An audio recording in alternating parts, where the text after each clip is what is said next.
Welcome to Reds Recap, your weekly Cincinnati Reds quick hitter format talk show covering everything in this week of Reds baseball. Of course, I'm your host, Colin Arter. No Kyler Osterberger today. A little bit different format for this show, trying to be a little bit quicker and a little bit more precise in what we're covering. And instead of doing a podcast format, just having a talk with you guys about big news in Reds baseball. Of course, if you're a Reds fan like us, feel free to subscribe here by clicking the button below. And if you may have watched some of our other episodes, we are hosting a giveaway when the Reds make the playoffs this year. We'll give away a Reds MLB.com Pro Shop hat and a $20 or otherwise gift card of Skyline to a winner when the Reds make the playoffs. Follow us on social media. At most social media, it's at Reds Access. Instagram, it's Reds_Access. And TikTok, it's Reds Access Official. The Reds are playing their last game of the spring this year. And it's the last week of spring training overall. So we're going to dive in and talk about this last week of spring. I feel like this is a good jumping off point for this format talk show and really cover some stuff that we have to talk about that's really kind of popped off the last week in Reds baseball. So first and foremost, there is some closer concern in Cincinnati. So RotoWire says that Alexis Diaz has had quite an interesting week on a couple of different articles. First of all, I want to go over some background on Alexis Diaz. So the Reds closer has been a stalwart of the bullpen the last few years. Pitched to a strong 2.93 ERA and was our closer for the better half of 2.5 seasons. I'm sure most of you guys know. Year over year, the walk rate has actually increased, and he struggled to find velocity and strikeouts the same rate he did in his stunning rookie season. And last year, he averaged less than a strikeout per 9, which is not what you want from your star closer, and actually all-star closer as of, I think it was 23. This spring, he's at a 13.5 ERA. He's only gotten through 3 full innings at 3 1/3. He's given up 5 runs to only minor league talent. He's striking out only 1 hitter per 9. I'm sorry, he's only struck out 1 hitter in the entirety so far. He's given up 16 hits and 14 walks per 9. So not what you want from the guy. Of course, earlier this spring, coming in, there was word that he had a not-so-serious hamstring issue. He struggled all spring, hasn't really had a clean slate. Terry Francona said he still had some stuff to work on and wasn't sure if he was going to be the guy. It may seem that not-so-serious hamstring issue is a little more serious. Per Gordon Wittenmeyer, the Inquirer, Alexis Diaz has been optioned to the injured list to start the season for hamstring soreness. So not what you want to see from a guy that supposedly is healthy. And it leads to a big closer concern for the Cincinnati Reds. So who takes his spot while he's gone, or if he even comes back, is he given this spot? And of course, if you watched our season episode or our episode last night covering the offseason altogether, or last week rather, you know that I'm not a big fan of Alexis Diaz in the closer role. We talked about the closer role in the bullpen episode. We've talked about it a lot this year, actually. I don't think Alexis Diaz should be given this closer role. Not seeing the strikeouts, not seeing the production. And it doesn't remind me of the good old days of Aroldis Chapman closing the back end of that bullpen. I just don't think Alexis Diaz has it. Definitely doesn't have it anymore. So we set up a closer by committee, right? And we say who's going to close games while he's gone. Or we just give the ball to somebody else, say, you're the closer now. Good luck, right? Well, we've got a couple options. And I want to bring up first, big option right away. Ian Jabot, with Alexis Diaz going to the injured list, will make the opening day roster. He will have a spot either with Diaz or Williamson going to the IL. I think the 40 spot opens up with Williamson going to the IL, but Ian Jabot, who, as you guys know, if you watched our bullpen episode, I really like, a real bulldog, a British bulldog, so to speak, he will make the opening day roster. I don't think he's an option for closer, but definitely a great back-end guy that you can leverage somebody else in the closer role then. So who are our options in the closer role? Oh, Taylor Rogers is a big one we signed or we traded for, of course, and Graham Ashcraft got moved to the bullpen. Scott Barlow. Closing experience in Rogers and Barlow. So we'll talk about them first. So Taylor Rogers struggled against competition this spring, 6.43 ERA. He's got to hit hard. He's going to have 11 hits in the limited innings he has. I think he's pitched 11 innings of 11 hits. Walked 5 guys. And he does have closing experience. In 22 with the Padres, after he was traded, I believe, he did save 28 games. So definitely closer experience, back into the bullpen guy. I don't know if I trust him in the back end of the bullpen with the issues he's had so far in spring. So let's push him to the side. He's not out, right? Scott Barlow, strong spring, giving up only 4 runs in 8 innings. Struck out 7, walked none, which is important. Obviously, we've had relievers with command problems in the past. He hasn't saved since 22, so it's been a while. I think he was with the Royals then when he saved. and doesn't have super overpowering stuff, which is what you want from a back end kind of bullpen back end reliever, right? Like a closer to really shut the door down. But he could be a solid committee member. If we went Barlow and Rogers, depending on who's coming up, lefties or righties, then it's doable, and that's doable. One of the guys I could talk about that's not a standard option that you would think of is Graham Ashcraft. Graham Ashcraft did get option to the bullpen officially. Came out, I think he gave a run in 1 inning. I'm not sure about that stat line, but looked overall better. Gave it everything he had on the mound. Graham Ashcraft, of course, struggled this spring, walking 9 hitters in 16 innings, got up 16 hits. Swing and miss stuff is up, though. His K per 9's up to 9. Historically, it's only 6 per 9. But his velo is way down. So he went from a 99 velo. I remember touching 100 at times. He's touching 94 now. I mean, I worry about Graham Ashcraft, and he doesn't have swing and miss stuff. I know he hits a lot of ground balls, but with our defense having limited options, or our defense being limited, so to speak, on the Reds side, of course, we don't have any Gold Glovers out there. I don't know if TJ Friedel won one at one point. But we don't have any guys who you consider perennial Gold Glovers. So I don't want a bunch of ground balls and have them have to make the plays. I want a guy with swing and miss stuff you can count on for at least 1 strikeout every 9 innings. Graham Ashcraft isn't that. I like Dougie. I think he'll be a big part of our middle relief options in the bullpen. I just don't see him being a high leverage guy coming in and just really shutting the door down. So you're wondering, am I thinking closer by committee? Am I thinking Graham Ashcraft? Well, obviously not. Who am I thinking? Well, if you watched our bullpen episode, you would know I am very bullish on Tony Santillan. Tony Santillan is a great option for closer in the Cincinnati Reds back into their bullpen. Tony Santillan averaged 97.2 miles an hour in his fastball last year while having a great 2024 that wasn't really spoken about. 30 innings of work, 46 strikeouts, that's 13.5 Ks per 9, only walked 9 in 30 innings. He has similar spring to Bar. Look at 4 runs in 8 innings. Did walk a hitter, but 1 walk in 8 innings. Dominant stuff. Big Tony out there. I can see him coming in, locking down, closing down games, and getting it done. I believe Tony Santillan is the future closer of the Cincinnati Reds. And talking about closer concern, I'm not sure that Diaz comes back. He takes a job back from Santillan if he performs. Now, if we do closer by committee, definitely taking the job back. But as of right now, guys, I'm going Tony Santillan to close games starting opening day. There's no reason why not. And if he's not in that conversation, that's asinine. He's performed, he's committed, he's competed. Tony Santillan. Next in news, guys, Austin Wynn will make the opening day roster. It is important to note this is the first time Austin wins. Sorry, that's a typo there. This is the first time Austin Wynns has made the opening day roster. Austin Wynns, of course, is 34 years old.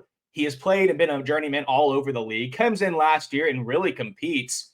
I think he had 4 doubles in 7 games that he played in when he did come up. And, of course, he won't be on the roster for long, hopefully. Tyler Stevenson, as you know, starting the year on the injured list. Jose Trevino will be the starting catcher on opening day. But Austin Wynns will be the backup for Trevino in the meantime until Stevenson is back and healthy. So Wynns, career 277 on base. Had a really solid hitting year in Louisville last year. Of course, he is getting older, but maybe we can get a Kurt Casale type season out of him where he comes in, delivers some power from the bench, maybe a late career resurgence for him. Hopefully, he'll just compete a little bit. Had a 711 OPS in AAA last year, which is more than reasonable and available. If he even has a 660 OPS this year as a backup catcher, you'll take that. I mean, Jose Trevino is a 690 OPS total lifetime. So if he's a little bit worse hitter than Trevino, I'll take that all day. And I'm not asking my catcher to be a major league average hitter. I'm just asking him to be able to put together quality at bats. And then, in Austin Wynns' case, a 280 OPS or OBP, I'll take a guy gets on base 1 every 4 times. That's not obviously wanted, but if he's going to get 4 at-bats in a game and a guy that you don't expect to compete or give quality at-bats, well, I mean, I'll take it. And I want if he can make a walk or he can hit a single, just work a walk, just get on base, man. That's what we need. That's what we need from the back end of the lineup. We've had some very poor backup catchers in the past 10 years. Trevino's a great backup catcher, and hopefully Wynns can be at least serviceable. I thought I edited it. That's my fault. Anyways. Next here, guys, as mentioned, it is opening week in Cincinnati. So we are Brandon Phillips, Stat Dude BP, number 4 days away from opening day here in Cincinnati as we work on our Sunday here on the 23rd. Opening day, of course, is the 27th. Opening day festivities will start at Finley Market around 12 o'clock with the opening day parade, which will work its way down to Taft Theater, of course, as it does every year.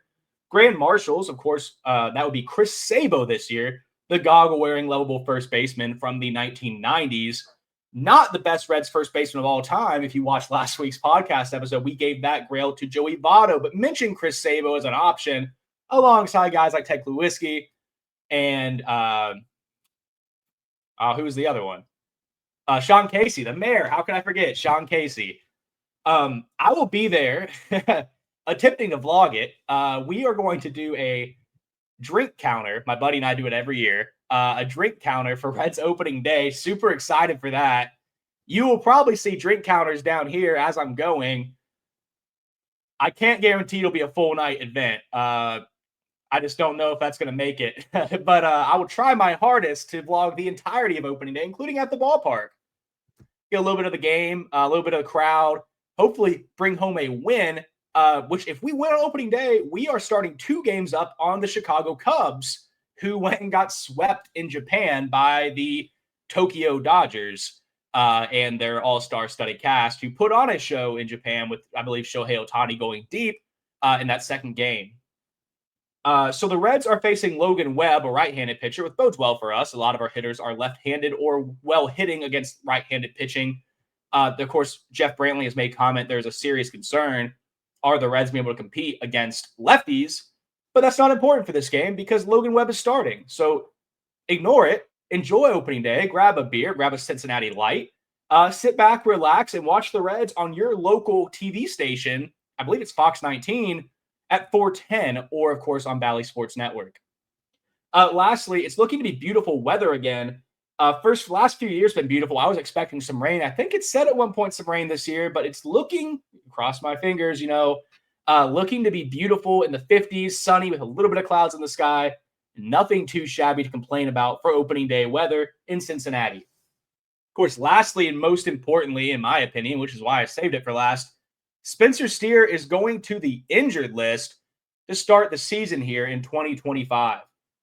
Spencer Steer spoke to the media yesterday, and Spencer Steer said that he felt great and was swinging a great bat, and throwing wasn't there yet, but he can swing and he's going to play. With David Bell, that would have been all he needed to hear, and Spencer Steer be out there. But Terry Francona is looking out for his players and wants Spencer Steer to be healthy and ready to go when he is ready. So Spencer Steer today was placed on the injured list, which adds an extra outfield spot available, which we'll talk about shortly. Steer, of course, has been relatively healthy the last few years. He has gone through stints of injury he has played through as a competitor, which he is. However, this has led to some performance decline. As a great rookie campaign with an 800-plus OPS, led to a sub-average season last year. I think it was like a 720 OPS. 90. I know for a fact it was a 96 OPS plus. Spencer Steer just didn't really performed the way, of course, he had tons of RBIs. When he needed to hit, he did. But it felt like the pop wasn't there as much. Big, strong guy, great hitter. I'm looking for him to bounce back this year when he's healthy. And please take your time, Spencer, because we have some great options behind you. At least serviceable options. So Steer starting the season on the IL will allow a guy like Blake Dunn or Jacob Hurtubise to make the team. Stuart Fairchild's in that mix as well, but I'm counting him for a lock. Just against lefties who need somebody that can hit. So let's go Hurtubise or Dunn. Let's talk about both of those guys. So let's be Blake Dunn has had a 1,999 OPS against the spring pitching lineup he has faced of they're minor league pitchers, but the same level as Hurtubise. So we're comparing apples to apples here. 1,000 OPS from Blake Dunn, plus speed. Obviously, steals about 30 bags a year, and a great defender with a great arm. Definitely won it out there, and definitely a great defensive replacement in late innings or a solid bat to be needed. Of course, struggled a little bit in his debut last year, but he's hit his way through the minor leagues. Hopefully he can keep that together. And again, he's only going to be here until Spencer Steer gets back, hopefully sooner rather than later. Other guy, Jacob Hurtubise, also came up and struggled when he got his chance last year. But overall had a 970 OPS in spring training, so just a tad under Blake Dunn. However, in my opinion, this is going to put him underneath Blake Dunn, just due to the fact that, unfortunately for Jacob Hurtubise, Jacob Hurtubise is not the same speed and not the same defender that Blake Dunn is. So I would give the edge to Blake Dunn there. But Steer will start the year on the injured list. and so will not be available. These are the four things I wanted to talk about for this week of Reds recap. Of course, during the season, we'll talk about Reds games, players off to hot starts, pitchers who have great performances, and other relevant information. But before the season, I wanted to talk about just the Reds, lead up to opening day and some big stories in the media as we kind of get closer to that date. That will wrap up the episode of Reds recap. Again, shorter format, more quick hitting format, diving into specific points rather than conversational. Big thank you for tuning in, listening to the first episode, of course, for myself and Kyler Osterberger. Again, not here will be shortly. Go Reds. And again, feel free to follow us on social media on Reds Access, Instagram Reds _Access, and TikTok Reds Access Official. Rounding third and heading for home, I'm signing off, but I will be here next Tuesday for opening day, and I will be here next Sunday to talk about the end of the Reds season beginning series against the San Francisco Giants. So as always, go Reds.